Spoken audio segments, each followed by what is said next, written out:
Telkom Business, behind South African businesses' drive to thrive.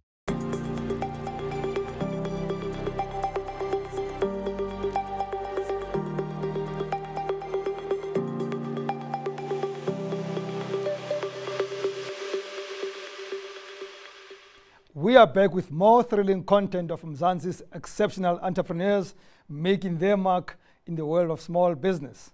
I am Mabote and welcome to the Entrepreneurial SME. This week we have the founder of Sanath Trading, Vimbai Tshuma.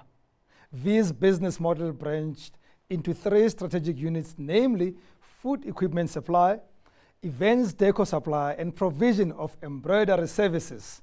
Sounds like a lot, right? Well, let's take a look at how she balances it.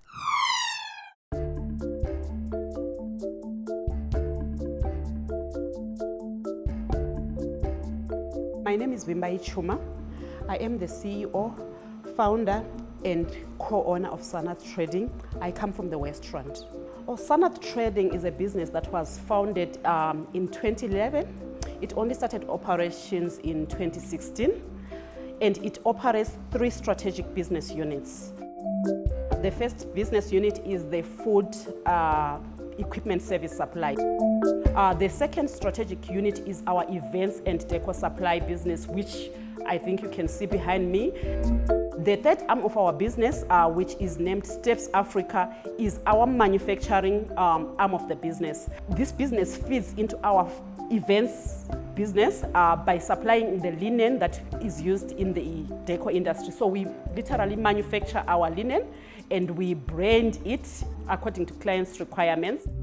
The business concept really came as a result, I think, of wanting to grow, to give more, which I couldn't do in corporate. So I wanted to bring solutions, especially to the entrepreneurs. You know, the events and deco industry, it shut down during COVID. We needed to survive. That is when we sort of shifted and decided, okay, what can we use the machines for? We started using them to manufacture face masks. That is how the business survived the COVID. And fortunately for us, that is when Proudly SA came on board and really helped us to access markets as a business.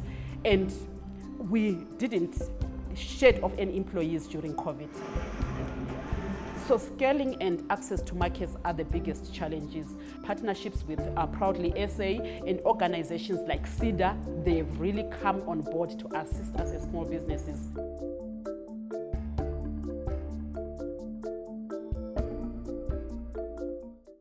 V, I hear this a lot and thank you very much for coming. I started my business in 20 so and so, but I only operated 5 or 6 years later. In your case, 2011 to 2016, what was happening between the registration and the trading? All right, thank you so much, Rams. When Sanath was registered, really, I was running another business, which unfortunately then went on to fail. So I had started another business as well that didn't really make it that long. So when the other business was sort of closing down, that's when I decided to really focus on Sanath Trading. Interesting. And by the way, it's a badge of honor when they keep on failing. That's the only MBA you'll ever get in business. Before we get to the gist of stuff, corporate, and then you move to this. Why? Why did you leave corporate, and was it related to what you're doing now? Corporate, in a way, although I enjoyed it, I found it a bit challenging in terms of time. It was so demanding. I hardly spent time with my family. And I thought that starting a business was going to be better. Rude awakening, by the way. Yeah. So basically, I found corporate limiting in what I wanted to do, basically. And I'm a person that comes from a very entrepreneurial background, being a vendor since childhood. So it's sort of called to me, really. I think I couldn't be caught in the corporate space for too long.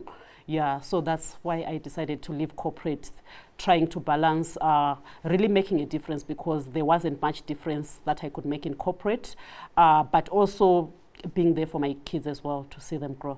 So I went through the entire business offering that you have, and I couldn't find any relationship between that and the name Sanath. Talk to me about that. All right. So Sanath Trading is really just a name. That's all it is? Yes. Nothing else? Yeah. No meaning, no grandfather, no future husband? No. Okay. No. So, the challenges of starting a business, right? Especially moving from corporate. What that transition, what were the challenges and how did you manage the transition? All right. Basically, the first biggest challenge was the capital, the startup capital to start the business. So I had to use whatever savings that I had made and exhausted them all in trying to start up the business. Then access to market, really getting customers to believe in you, believing in that you will do what you say you will do, and even the working capital, the cash flows, putting stock on the ground, because basically the business is a business that needed us to stock up and have something to present to our clients to say this is what we are selling. All those other problems are absolutely nothing. I hear them a lot. I want us to talk about access to market. What did you do then to build your markets? Because when you have solved that, right, that solves cash flow, that solves operational costs, that solves a lot of stuff when you have people buying your product and service. Yes, yes. So basically for us, it was a matter of looking at who do we want to focus on and who really do we want to serve. So for us, when we started Sanath Trading, the first division that we really started with was the food service equipment supplies, where we were focusing on supplying basically entrepreneurs and small businesses that were starting bakeries, butcheries, restaurants, your mobile food catering, and commercial kitchens and vegetable processing and all of that. How do you get to them though?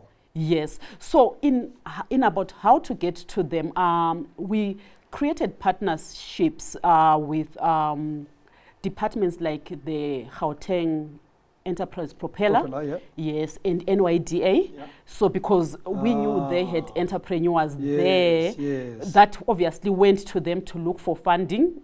But even then, you're still competing with big players, some of whom import the stuff in here and would be by definition cheaper.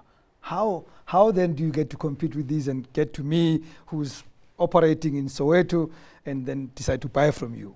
All right. So there were a lot of factors that we really thought of to say, as a small business, how do we really present ourselves? We do have big competitors, and rightly, as you say, most of them are importers. But it is in the language. It is understanding the needs of your clients. It is saying, when I sell you an ice cream machine, you most probably have no idea how to go and use that machine, right?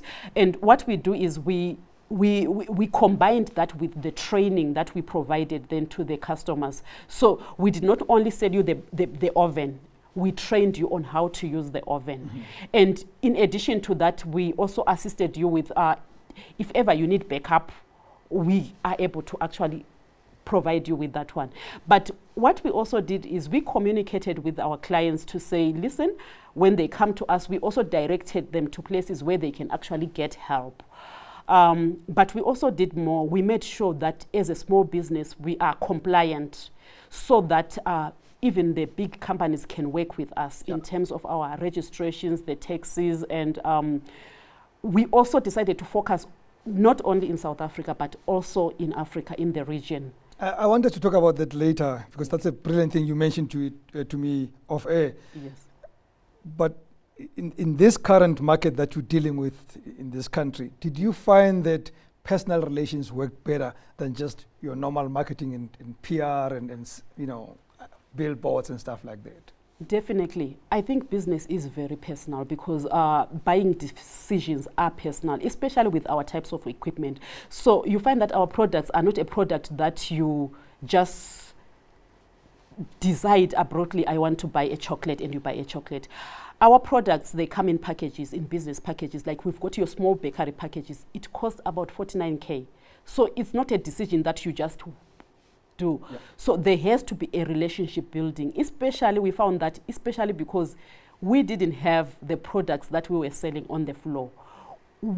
The relationship that we created with our clients worked more for us because what we did is we talked to our clients into believing in us such that they actually agreed to advance the payment for their products, and then we go and buy I them need to from take a our suppliers. break. We'll be back after this break. Stay with us.